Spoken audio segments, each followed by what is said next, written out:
Good morning, Manchester, and welcome to the October 23rd edition of The Pulse. I'm Isabella Lombardo. And I'm Anthony Anselmo. On this edition of The Pulse, we highlight an event that is helping the people in Manchester one performance at a time. And we head down to see how an MHS teacher is being added to Illing's athletic department. We have all that and much more on this edition of The Pulse.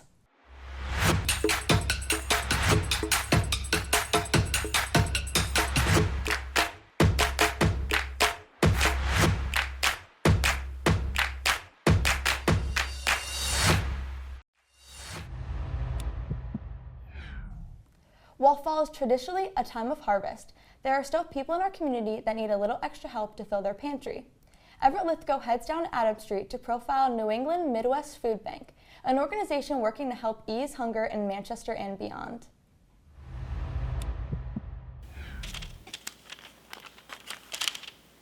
One out of 6 people are food insecure here in the United States. Midwest Food Bank is an internationally known nonprofit organization that started in Bloomington, Illinois in 2003. Starting operationally in November of 2021, the New England Midwest Food Bank had only 8 agencies to begin with. Now, that number has increased 20-fold. Kristen McNamara is the impact manager at Midwest Food Bank and has made it her mission to help distribute this food across the country. I joined Midwest because there is no greater mission and opportunity to serve than to know that you're the reason somebody will eat this evening. For every $1 donated to this cause, Midwest Food Bank is able to provide $40 worth of food to families in need. What is represented here, if you could see the whole shelf, is a representation of just how far dollars can be stretched here at Midwest Food Bank, New England.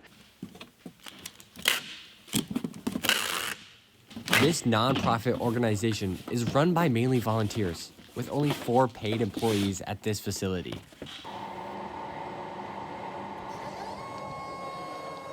I come in almost every day.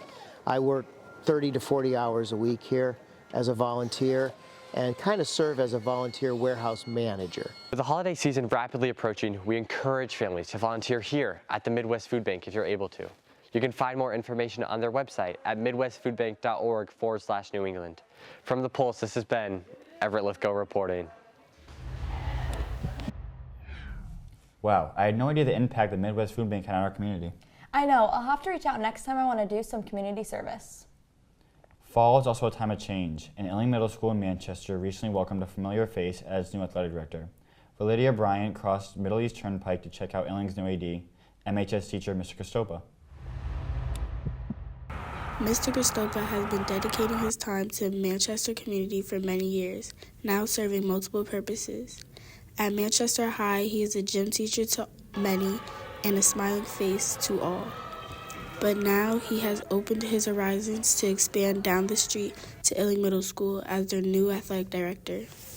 I am in charge of everything athletics, so I'm in charge of making the schedule, having officials, making sure everything goes well with the overall game itself, making sure the athletes are, being student athletes, meaning that they are students first, have good grades, and are attending classes, and then are also great athletes as well.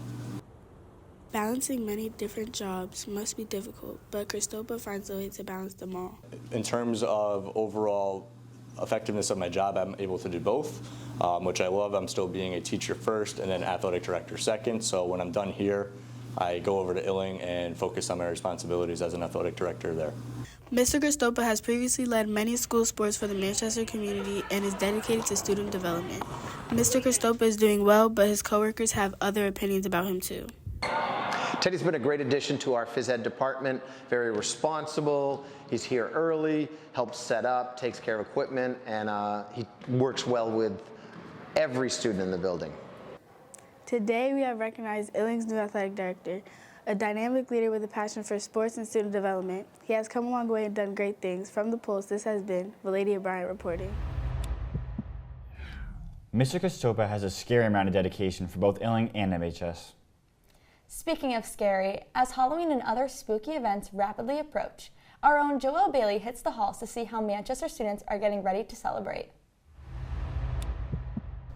Halloween is coming up fast, and here at Manchester High School, excitement is in the air. From creative costumes to favorite treats, students are getting ready for a night full of fun. Let's dive in and see how they're preparing for the big day. Trick-or-treating this Halloween? Yes. What are you going as? I think me and my best friend are going as ketchup and mustard. So I'm gonna be Gru, and my little siblings are gonna be the Minions. I might be a skeleton. What are you gonna be? A Fruit Loop. I don't know yet. I gotta figure that one out. Maybe I'll match with somebody. I don't know. I'm going as Michael Myers, but like the thug version. Are you going trick-or-treating? Yes. What are you going to be? Myself. What's your favorite candy? I like Skittles and Whoppers. Skittles. Nerd gummy clusters. Snickers and Skittles. Sour Patch Kids. What's it called? Milk Dud. Charlie's gummy worms. Kit Kats or M&Ms or Hershey's. I like chocolate. Don't really matter the kind. Chocolate is chocolate. Halloween excitement is definitely in full swing here at Manchester High School. From creative costumes to sweet treats, it's clear everyone's ready for a great night. Thanks for tuning in. Have a safe and spooky Halloween. From The Pulse, this has been Joel Bailey reporting. Halloween traditionally also marks the return of cold weather and the start of the holiday season. People in Manchester recently had the opportunity to celebrate the season with some great music for a great cause. Alex Josie Staples takes us to the Bailey Auditorium, where the Mac Charities hosted their first ever charity concert. Here at Bailey Auditorium, Mac Charities is trying something new to help people in Manchester by helping the lives of the homeless. This organization is holding its first benefit concert to raise funds for the less fortunate in Manchester. The CEO of Mac brings us insight about where this idea originated. Let's see what Broadway has in store for Manchester. So Mac Charities has been in succession for 51 years. We have been a staple to the Manchester and Bolton community to fight against basic emergency needs that our neighbors find themselves in need of, which is housing, food insecurity, and clothing. This benefit concert is also bringing joy to people in Manchester. Hot music companies' actors are truly bringing the magic to MHS's stage with their melodic renditions of these well-known Broadway tunes. I think it's fantastic. I love the concept of doing this type of event as a fundraiser. And I feel like there could be so much good that's done from this type of event because people love Broadway and there's reasons for that. It brings out so much joy and emotion in people. And if we can put that emotion and joy to good use helping people who really need it, that's a fantastic plan.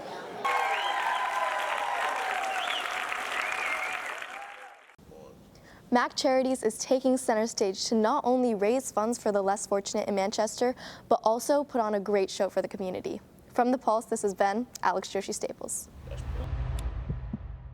What an amazing way to help the people that are less fortunate. A big thank you to Mac Charities for all that you do in our community. The end of fall also marks many quickly approaching deadlines for Manchester High School seniors. Aiden Velasco catches up with Mr. Moyano and Mr. Rivera, two staff members focused on life after high school for our seniors. This time for seniors is a crucial time for them to think about their post-high school plans.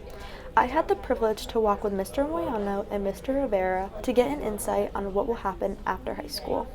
What does the process look like for college readiness? Well, the process starts really early for our juniors. For instance, we have a program called the College Application Summer Academy. And what that is we have juniors or rising seniors come in for 2 weeks in July. Well, they only have to come in for 1 week, but we really run the whole gamut with them. What's the most important thing that seniors have to do to prepare? I think the most important thing they have to do to prepare is really having conversations with their immediate families, with people like myself, their school counselors. What are you as counselors doing to help seniors to prepare? So we meet 3 times before November or sometimes December, depending on the deadlines for the students. So our first meeting, we just check off anything that they've completed so far. We help them set up their Common App account if it hasn't been set up already. We help them connect their School Links account to their Common App account. We ask them questions about how the essay is going. If they need any support, we ask what is their plan for after high school. So that's how we support the students. Can you send them to room 211 at the end of the period? Awesome, thank you. This time of year is very stressful for seniors. Counselors make sure all of the seniors have everything they need to be successful after college. If you need help or have any questions, come to room 159. From the Pulse, this is Jasmine Mashad reporting. Thank you, Mr. Moriano, Mr. Rivera, and all the counselors at MHS for all that you do to help students with their post-secondary plans. Pumpkin carving has been a fall tradition for many years.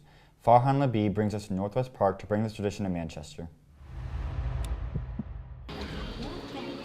The pumpkin carving event takes place at Northwest Park in Manchester and allows people of all ages to have fun and bond with family and friends. I think the best part is helping all the people around find something to do, find something new, old or young. It helps create better moments for them. It's nice that, children are involved, families, and, it's just a wonderful event. The Manchester Rec Department made this event for family and friends to come together and get into the fall spirit. It's great for me to bring my family here and get to enjoy it as I did when I was a kid. I hope they can take away community love and how much that we do for this community. We hope that all the community enjoys them, gets engaged, and just has a great time and have fun and keep coming back. Manchester uses the pumpkins that the families made for the Haunted Trail at the annual Fall Festival in Northwest Park. As we head into the fall season, there's no better way to get the community into the fall season than creative, engaging events like this. From the Pulse, this has been Farhan Libby reporting. It's so exciting to see our community come together to carve pumpkins and make memories. Well, Manchester, those are all the stories we have for you this week. Make sure to follow us on our Instagram at MHS_television and check out our website, mhstelevision.com, for our latest Pulse productions. I'm Isabella Lombardo. And I'm Anthony Anselmo, and this has been The Pulse.